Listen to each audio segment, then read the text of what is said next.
सुप्रभात। मैं Sunil Kumar career zone की ओर से आप लोगों का हार्दिक अभिनंदन करता हूं, स्वागत करता हूं। आज का विषय है खिलाफत आंदोलन। खिलाफत आंदोलन 1919 में चला था। क्यों चला था, क्या है खिलाफत आंदोलन, आज हम लोग इसी विषय पर बात करेंगे। खिलाफत किसे कहा जाता है? दरअसल जब मोहम्मद साहब की मृत्यु हुई, मोहम्मद साहब के मृत्यु के बाद इस्लाम धर्म के कौन अनुयायी बने और इसके लिए दो भागों में बट गए। इस विचारधारा को मानने वाले एक मोहम्मद साहब के दामाद को जो मानने वाले हो गए, वो शिया संप्रदाय के लोग कहलाए, और जो मोहम्मद साहब के सबसे निकटतम अनुयायी जिनका नाम था अबू बकर, और अबू बकर को मानने वाले हो गए, वो सुन्नी संप्रदाय कहलाए। और सुन्नी संप्रदाय के जो धर्म गुरु थे उनको कहा गया खलीफा। यानी खलीफा का मतलब होता है उत्तराधिकारी। जो मोहम्मद साहब के उत्तराधिकारी हुए वो कहलाए खलीफा। और खलीफा शब्द बहुत ही व्यापक है। इसी बीच प्रथम विश्व युद्ध हुए और प्रथम विश्व युद्ध में तुर्की की हार हुई। दरअसल एक मज़ेदार बात यह है कि तुर्की के जो खलीफा होते थे उन्हीं को दुनिया भर के मुसलमान अपना धर्म गुरु मानते थे। और तुर्की की हार के बाद वहाँ एक संधि की गई थी मित्र राष्ट्रों के द्वारा, खास करके ब्रिटेन और फ्रांस और तुर्की के बीच में। उस संधि का नाम था सेवर्स की संधि। यही संधि खिलाफत आंदोलन का मुख्य कारण बना। खिलाफत आंदोलन चलाने का मुख्य कारण ही था सेवर्स की संधि के द्वारा तुर्की का विघटन करके और खलीफा के सत्ता को सदा के लिए समाप्त करना, यही मुख्य कारण था। जब खलीफा के सत्ता को समाप्त कर दिया गया तब दुनिया भर के मुसलमान इसका विरोध करना शुरू कर दिए। जब दुनिया भर के मुसलमान विरोध करना शुरू कर दिए तो भारत के भी मुसलमान उन्हीं को अपना धर्म गुरु मानते थे और भारत के मुसलमान भी विद्रोह करना शुरू कर दिए। भारत में खिलाफत आंदोलन कौन चलाए? खिलाफत आंदोलन का आखिर नेतृत्व किए दो अलग अलग बातें हैं, इनको अलग अलग ढंग से हम लोग इसको समझें। खिलाफत आंदोलन अपने देश में, भारत में खिलाफत आंदोलन को चलाने वाले मोहम्मद अली और शौकत अली थे, जिनको भारत में अली बंधु के नाम से जाना जाता है। भारत में खिलाफत आंदोलन का चलाने वाले अली बंधु थे, लेकिन खिलाफत आंदोलन का मुख्य रूप से नेतृत्व महात्मा गांधी ने किया था। जिस समय भारत में खिलाफत आंदोलन चल रहे थे वह हमारा जो समय था, उस समय ऐसा वक्त था जो हिंदू और मुसलमान दोनों अलग अलग विचारधारा से बने हुए थे। और उस समय हमारे बहुत बड़े राष्ट्रवादी नेता थे बाल गंगाधर तिलक और साथ महात्मा गांधी। इन दोनों ने इसको अवसर के रूप में देखा कि क्यों नहीं इस आंदोलन, खिलाफत आंदोलन को समर्थन किया जाए और भारत के मुसलमानों को कांग्रेस के और देश के राष्ट्रीय आंदोलन से जोड़ा जाए। और इस अवसर को देखते हुए महात्मा गांधी और बाल गंगाधर तिलक ने इस आंदोलन का पूर्ण समर्थन किया।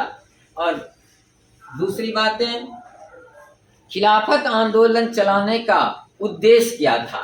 सबसे बड़ा उद्देश्य था तुर्की के जो ऑटोमन साम्राज्य था, तुर्की में जो ऑटोमन साम्राज्य था उसकी रक्षा करना, और दूसरा था खलीफा के पद को बनाए रखा। यानी खलीफा का पद फिर से पुनः वापस किया जाए, बनाया जाए, साथ साथ जो पुराना साम्राज्य था तुर्की में, उस तुर्की साम्राज्य का भी स्थापना किया जाए। इसी उद्देश्य से किया गया था।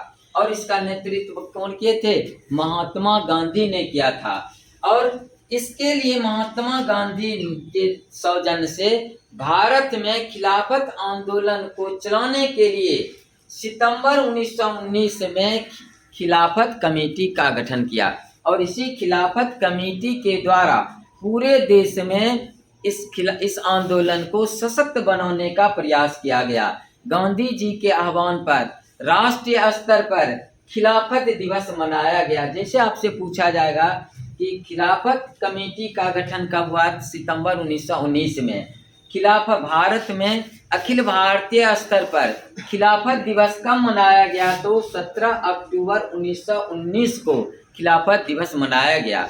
फिर सबसे पहला खिलाफत सम्मेलन, जैसे आपसे हम पूछा जाएगा कि भारत में सबसे पहले प्रथम खिलाफत सम्मेलन का आयोजन कहाँ हुआ था? खिलाफत सम्मेलन की पहली अध्यक्षता कौन किए थे और भारत का कौन सा राष्ट्रवादी नेता था कि जो इस खिलाफत सम्मेलन की अध्यक्षता किए थे?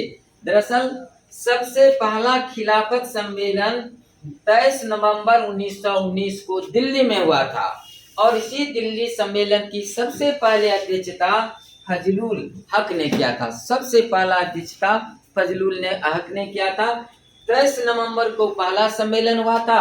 अगले ही दिन जब 24 नवंबर 1919 को दिल्ली में ही सम्मेलन आयोजित किया गया था और उसकी अध्यक्षता कौन किए थे? महात्मा गांधी ने किया था। एकमात्र राष्ट्रवादी स्तर पर गैर मुस्लिम के द्वारा अगर इस सम्मेलन की अध्यक्षता किया गया था तो वो महात्मा गांधी के द्वारा गया। महात्मा गांधी के आह्वान पर, महात्मा गांधी के कहने पर एक प्रतिनिधि मंडल भेजा गया था इंग्लैंड, और इंग्लैंड की सरकार और वहाँ की जनता को बताने के लिए कि भारत के लोग खिलाफत आंदोलन के खिलाफ हैं और ये इसको ऐसा बोला जाए कि जो वहाँ बनाया गया है, खलीफा के पद को समाप्त किया गया है, उसके खिलाफ हैं और इसलिए खिलाफत आंदोलन को समाप्त कराना है तो खलीफा के पद को फिर से बहाल करना है। इस बात को कहने के लिए ही डॉक्टर अंसारी की अध्यक्षता में एक प्रतिनिधि मंडल भेजा गया जिसका उद्देश्य ये था भारत के लोगों की क्या भावना है, उस भावना को ब्रिटिश शासक और शासक वहाँ की जनता को, संसद को बताना, इसके लिए क्या भेजा गया था। और इसी बीच इलाहाबाद में मार्च 1920 में हिंदू और मुसलमानों का एक सम्मेलन हुआ था और उसी सम्मेलन में यह तय किया गया था कि खिलाफत आंदोलन को और सशक्त बनाने के लिए असहयोग को हथियार के रूप में उपयोग किया जाए। यानी इसी इलाहाबाद सम्मेलन में हिंदू और मुसलमानों ने मिलकर के यह तय किया कि राष्ट्रीय स्तर पर खिलाफत आंदोलन को और मजबूत बनाने के लिए, इसको प्रचार करने के लिए असहयोग को हथियार बनाया जाए और असहयोग आंदोलन चलाया जाए, जिसका नेतृत्व कौन करें? महात्मा गांधी के नेतृत्व में हो। यह बातें इसी इलाहाबाद सम्मेलन में तय किया गया था। ठीक है, कुछ और बात जाने कि खिलाफत आंदोलन को मजबूत करने के लिए, प्रचार करने के लिए कुछ लोग अपने पत्र पत्रिका का भी माध्यम बनाया। जैसे अब्दुल कलाम आजाद ने अपने पत्र अल हिलाल के माध्यम से और मोहम्मद अली ने अपने पत्र कॉमरेड के माध्यम से प्रचार किया। क्या है खिलाफत आंदोलन? इसका उद्देश्य क्या है? इस पत्र पत्रिका के द्वारा आम नागरिकों तक पहुंचाया जाता था ताकि ये आंदोलन और सशक्त हो। इसी बीच आंदोलन समाप्त प्राय हो गया। क्यों हो गया? कि 1924 में मुस्तफा कमाल पाशा के नेतृत्व में वहाँ नई सरकार बनी। मुस्तफा कमाल पाशा आज एक प्रकार से यह कहा जाए कि आधुनिकीकरण करने में तुर्की को बहुत बड़ा योगदान दिए थे और उसी ने इस खलीफा के पद को सदा के लिए समाप्त कर दिया गया। और इस तरह से जब खलीफा का पद सदा के लिए समाप्त हो गया तो यहाँ पर खिलाफत आंदोलन भी समाप्त हो गया और धीरे धीरे यह आंदोलन मृतप्राय होता चला गया। दोस्तों, आज का हमारा वीडियो यही था। आज का क्लास यहीं समाप्त होता है। अगली क्लास में फिर हम लोग एक नए विषय के साथ उपस्थित होंगे। बहुत बहुत धन्यवाद।